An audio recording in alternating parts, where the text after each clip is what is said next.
Welcome to the show how to activate quick launch into a Samsung Galaxy M04.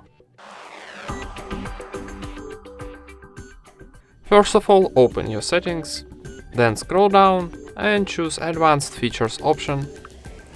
Here go into Side Key option, and this Side Key.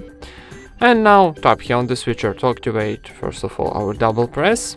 And now choose your option Quick Launch Camera or Open Up. For example, I wanna choose Open Up and let's be in phone. Okay, and now double press our power key here to open phone application. And here we got our phone application. And that's it. Thank you for watching, leave thumbs up and subscribe to our channel.